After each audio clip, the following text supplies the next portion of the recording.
Hi, so for my presentation I decided to analyze chocolate.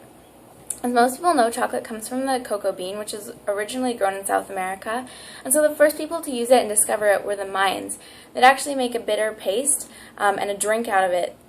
And then a couple hundred years later, the Aztecs moved in, and they thought that the cocoa bean had a lot of power and status, and so they actually used it as currency, and they started to use it in highly religious and special ceremonies. But now chocolate is highly globalized. You can find it pretty much anytime, anywhere, and in almost any form.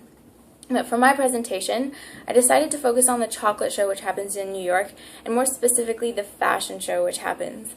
So if we look at New York as the place, it's seen as a very posh and elegant place to be. It's where a lot of people of high status and power come together.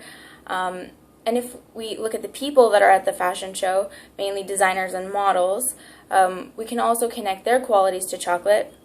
They're usually seen as very independent and creative, sophisticated and elegant. And because they're highly involved in the chocolate making process in this case, all of those qualities are associated with the chocolate. If we look at the clothing more closely, we can see that it's actually a highly counter-hegemonic action, this fashion show. Clothing is normally made to cover people up and protect against the elements. But the chocolate outfits are usually very risque. They're only there for creativity, and they definitely do not protect against the elements, as normally they actually melt because of the high temperature from the lights and the body heat.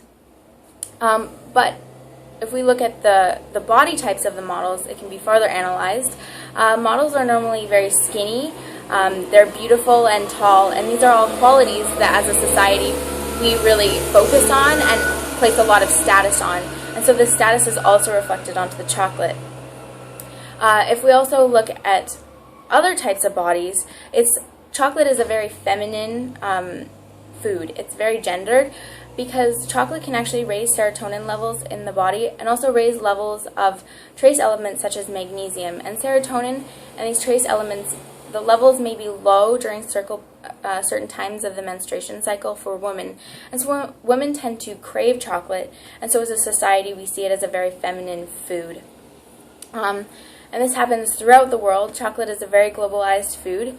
It has expanded from just South America to all throughout the world. Normally it's grown in Africa and parts of Asia for companies such as Cadbury, which are big chocolate manufacturers in the world. But chocolate can actually be made in Hawaii. It is on the Big Island, and I just found that out when I got here. And so, as you can see from that, chocolate has become a very alienated food in our society. However, it is still very delicious. So that is my presentation, and thank you for watching.